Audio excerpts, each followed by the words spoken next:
Uma loja no shopping, 2 lojas de rua e uma distribuidora voltada aí ao mercado de atacado. Há planos de expandir para outros estados ou o foco da empresa É Rio Grande do Norte ainda, é do nosso tamanho. Nós atendemos algumas regiões ainda do Rio Grande do Norte, fazemos Mossoró, um pouco de Pipa, São Miguel do Gostoso, mas é o estado do Rio Grande do Norte. Natal, 80% do mercado. Uma questão que quando se fala de vinho, sempre vem um ponto, afinal, o vinho é alimento ou é bebida alcoólica? Porque alguns países tributam como alimentação. O Brasil tributa como bebida alcoólica pela quantidade de impostos que incide sobre o vinho. O que é o vinho, na verdade, nesse aspecto? Culturalmente, é uma bebida alcoólica, mas utilizada como alimento em algumas regiões mundo afora, né? A tributação nos tributa, entendeu? Como bebida alcoólica. Tecnicamente, é um alimento. Mas há países que ela é considerada um alimento. É tributada como alimentação, né? Consome-se vinho diariamente, né? Como benefício da saúde. O fato de não se consumir tanto no Brasil como em outros países do velho mundo, da Europa, tem a ver com o preço ou tem a ver com o clima? Eu acho que tem a ver com a cultura, tá? Lembrar que nós fomos colonizados pelo velho mundo, né? Pela Europa, via de regra, e lá o consumo da bebida vinho, né, já era difundido há muito tempo, né? Então é cultural. O Brasil, por exemplo, ou outros países do Novo Mundo, vem em pleno crescimento de consumo, de plantio, de desenvolvimento de belos vinhos nessas regiões tidas como países do Novo Mundo. Mas é um tempo que a gente vai precisar viver, é um tempo necessário. Esse debate sobre impostos, a Vinícius tem acompanhado de perto? Tem vislumbra alguma possibilidade de que esses impostos sejam reduzidos? Acreditamos que não. Acreditamos que não. São políticas de tributação, diferem de estado para estado. Elas, em geral, esses últimos 10 anos da gente, são políticas que flutuam, né? Anos são diferentes de outros anos, mas as nossas cargas tributárias no Brasil como um todo, elas são pesadas demais. Quais são as classes sociais que mais consomem o vinho? O vinho, ele é de A a Z ou tem classes sociais mais específicas que buscam saborear o vinho? Não, o vinho não é uma bebida a ser degustada ainda, eu acredito que não será por classes de A a Z. É uma bebida extremamente cultural, né? E aí a gente precisa classificar as classes de A a Z também culturalmente falando. Do ponto de vista cultural? Do ponto de vista cultural, não só do ponto de vista financeiro. Mas é verdade que a abertura das importações, né, possibilitou que viessem vinhos interessantes de outras regiões do mundo com preços acessíveis. E aí a gente viu aí migrar classes mais afastadas, né, a ter acesso a produtos de qualidade, a ter acesso a outros produtos que não faziam parte do seu dia a dia, do seu habitual. E essas classes começam a tomar, a degustar, a apreciar o vinho como uma coisa diferenciada, uma coisa que dava glamour, fazia participar de um mundo social diferente que não era dele. O senhor fala que é uma bebida cultural e geralmente quando a gente percebe as pessoas bebendo vinho, há um interesse em saber de onde vem a uva, de que safra foi aquele vinho, o que não acontece, por exemplo, com a cerveja, né? Um demérito à cerveja, mas ninguém pergunta de onde veio o trigo, né? Há uma inquietação cultural em relação aos consumidores de vinho, isso é normal? É normal. Eu diria que não que não haja com a cerveja, ou com o uísque ou com a aguardente. Há sim, mas num universo infinitamente menor. O vinho é uma bebida cultural, então só se degusta, só se aprecia vinho pensando em informação, uma bebida lotada de informação na sua cor, no seu aroma, no seu sabor. Então, não tem como desvincular. Ninguém bebe vinho, ninguém se embriaga com vinho, né? É para discutir, é para conversar, é para viajar pelo mundo com as informações contidas naquele produto. Porque cada vinho ele traz ele é contido dessa informações acerca da região, do clima, inclusive o tempo em que ele ficou, não é? Em tempo em que ele ficou para ser constituído, ser servido.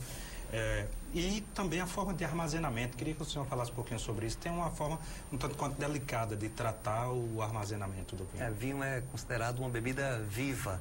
Não é uma bebida como destilado, que é uma bebida estéril, né? Vinho é uma bebida viva. E sendo uma bebida viva, ela está mesmo pós-engarrafada, ela está em constante mutação. Ele cresce, se desenvolve, tem uma fase plena, né? Onde a gente imagina que é a melhor fase do vinho. E depois ele, a exemplo da gente, ele começa a perder qualidades, né? Perder aromas, perder sabores, né? Até que ele morre. E aí se transforma em vinagre. Então é todo um ciclo de vida que o vinho tem. Vinhos construídos para que isso aconteça de maneira mais lenta, vinhos para que isso aconteça de maneira mais rápida, mas todos eles passam por esse processo. E a temperatura tem tudo a ver com isso? Então, em função de ser uma bebida viva, a temperatura, a luz, né, a movimentação, isso enquanto ele fechado. O vinho arrolhado, o vinho lacrado, guardado, ele deve estar na temperatura amena, e aí vai variar de vinho para vinho, né, com pouca incidência de luz, com pouca movimentação dele. Depois de aberto, o oxigênio vai ser o elemento natural que vai mais interferir na transformação dessa bebida viva. Perfeito. Vou pedir licença ao senhor, aos nossos telespectadores. Faremos um rápido intervalo comercial e voltaremos na sequência conversando ainda com Ricardo Barbosa, que é gestor da Vinhedos, a empresa de vinhos, principal empresa de vinhos aqui do Rio Grande do Norte. A gente volta em um minuto.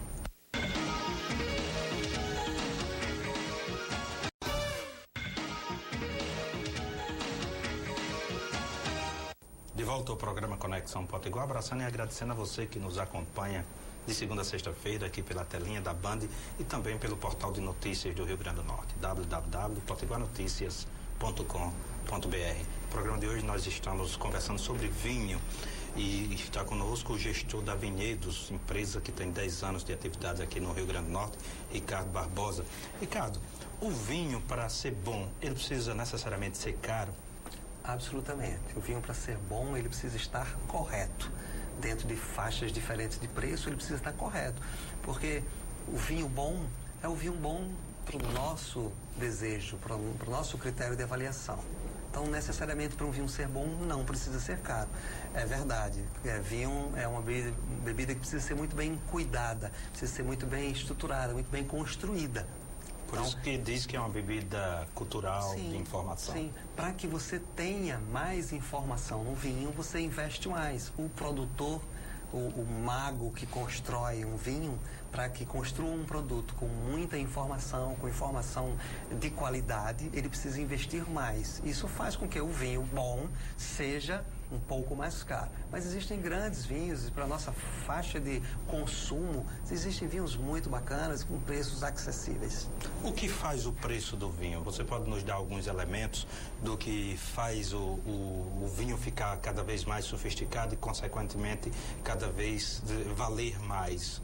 Nos dê algumas informações acerca disso. O vinho, desde a escolha da fruta, né? Desde a escolha da uva, da semente que vai ser plantada, e aí vai se seleções implementadas nisso aí, desde nas fazendas agrícolas, onde se faz a escolha dessas sementes, né? Através de gerações e gerações, né? O aperfeiçoamento dessas sementes encarecem o processo, né? O processo de plantio e colheita é um processo que também encarece muito. E depois de colhido, no período ideal, todo o processo de construção do vinho, que é um processo delicadíssimo, é um processo que requer, entre outras coisas, muito conhecimento, muito saber para entender o melhor momento de fazer cada etapa do vinho e se chegar a um produto adequado, um produto equilibrado, um produto que dê prazer em ser consumido e que seja tão rico de informações, que o apreciador de vinho é o que mais ele deseja encontrar numa taça de vinho. Informações. Há um mito, não sei se é mito, o senhor que vai nos dizer, de que o vinho, quanto mais velho, mais gostoso. Mas o senhor já deixou a entender aí que ele é como a gente, ele pode morrer também, ele é uma bebida viva que pode morrer também. Explique melhor como é que é isso. Tá. 5% do vinho produzido no mundo foi feito para envelhecer mais que 10 anos. Então, é grave analisado por esse aspecto, né? Eu costumo dizer que um vinho que custa R$100 é um vinho de qualidade importante com relação aos critérios aplicados na produção desse vinho. E um vinho de R$ 1.000 necessariamente não é 10 vezes melhor que o primeiro. Então entra todo o marketing, entra todo o glamour, a grife, entendeu? Entra toda a tradição da marca, da vinícola que está por trás, da bodega que está por trás, dependendo do país que esteja produzindo aquilo lá. E muitas vezes o serviço, o ambiente de serviço onde é servido, sim, né? E a gente já iria ali para um ambiente de restaurante, né? Tem todo, de um hotel, de um restaurante, todos os custos que estão envolvidos para fazer o preço final de uma garrafa, entendeu? Ser um pouco mais caro. E nesse caso é bem diferente o preço de ser comprado no fornecedor, na loja e o mesmo vinho na loja, o custo é certamente diferente do mesmo vinho no restaurante. Com certeza. O nosso mercado aqui, ele marca em torno de 80% a 100% do preço de compra da distribuidora para o preço que está no restaurante, né? Então é uma prática usual marcar o preço do produto assim. Isso freia um pouco o consumo, é fato. Mas são os custos operacionais de adegagem, de serviço, de taça, de pessoal qualificado, de treinamento para fazer um bom serviço. Impostos que está ali, o imposto está ali embutido no preço dos produtos também. O Nordeste, o Brasil e o Nordeste produz vinho. O vinho produzido, vamos começar aqui pelo Nordeste, aqui no Vale do Rio São Francisco, já se produz bastante vinho. Esse vinho já alcançou uma qualidade boa? O vinho é um vinho de qualidade, já existem belas vinícolas produzindo vinho de qualidade no Brasil. Isso é fato. Mas precisaremos viver ainda, precisaremos adquirir ainda muita vivência, muita experiência para que esse vinho aconteça, para que as pessoas conheçam esse vinho, para que esse vinho chegue.